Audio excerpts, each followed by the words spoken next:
অমর একুশে বইমেলায় শিশু প্রহর আজ। আর বাংলা একাডেমির ভবন চত্বরে চলছে চিত্রাঙ্কন প্রতিযোগিতা। সেখানে এই মুহূর্তে আছেন আমাদের সহকর্মী আপন অপু, কথা বলবো তার সাথে। অপু, মেলায় শিশুদের সমাগম কেমন দেখছেন জানাবেন। চৈতি, আমি এই মুহূর্তে আছি অমর একুশে বইমেলার সোহরাওয়ার্দী উদ্যান অংশে শিশু চত্বরে। আজকে অমর একুশে বইমেলার প্রথম শিশু প্রহর।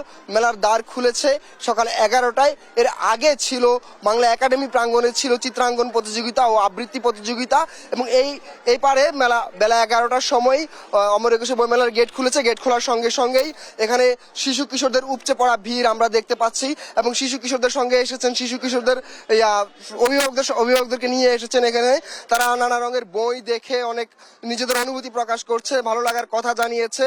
আমরা এখানে দেখতে পাচ্ছি যে অনেক শিশুরা নিজেদের পছন্দের বই দেখছে। আমরা একটু কথা বলার চেষ্টা করব এখানে যারা বই দেখছেন, আমরা একটু কথা বলার চেষ্টা করি। তোমার নাম কি? আমার নাম মুনতাকা মুমতারিন। আমার নাম মুনতাকা মুমতারিন। আমি তোমাকে মেলায় এসে তোমার কেমন লাগছে?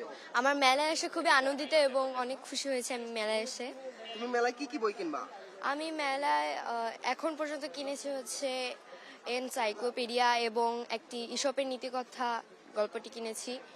এছাড়া আমার আরও ইচ্ছা আছে অনেক গল্প কেনার।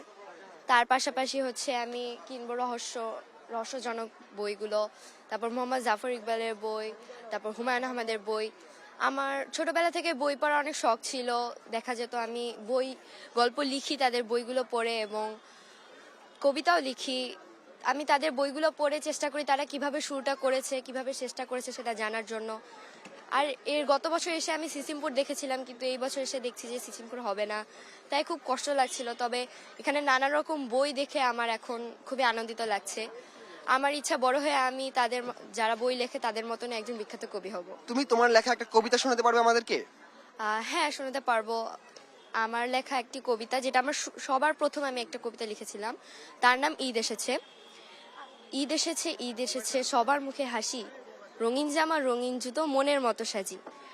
রোজার দিনে ঈদ এসেছে 30টি দিন পর, ঈদের দিনে সবাই মিলে রঙিন জামা পর।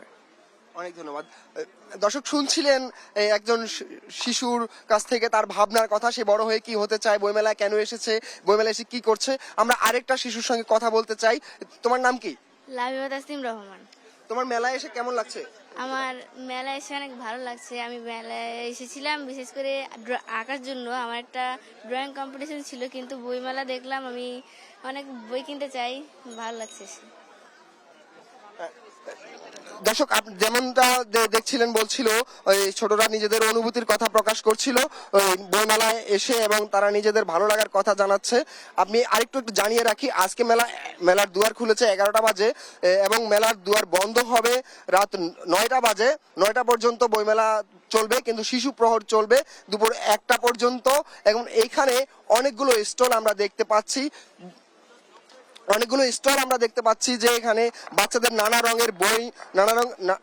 রঙের বই নিয়ে সাজছে স্টলগুলো।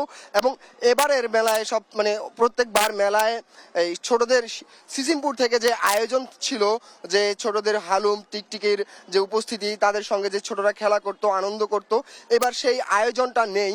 সেই আয়োজনটার অনুপস্থিতি শিশুদেরকে একটু মনক্ষুণ্ণ আছে শিশুদের, আমরা কথা বলে যেমনটা জেনেছি। তবে সেই সিসিমপুরের আয়োজন না থাকলেও এখানে যে অন্যান্য যে আয়োজনগুলো আছে, সেই আয়োজনগুলোর কারণে শিশুরা মেলায় আসবে, এমনটা কর্তৃপক্ষ আমাদেরকে জানিয়েছে।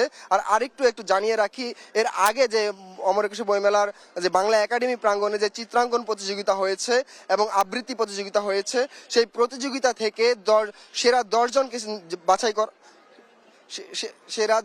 বাছাই করবে, এবং সেরা 10 জনকে বাছাই করার পরে চূড়ান্ত পর্ব অনুষ্ঠিত হবে আপনার 21শে ফেব্রুয়ারিতে। চূড়ান্ত পর্বের পর সেদিন বিজয়ীদের হাতে পুরস্কার তুলে দেওয়া হবে। এবং অমর একুশে বইমেলার শিশু চত্বর থেকে আমার কাছ থেকে এই ছিল সর্বশেষ।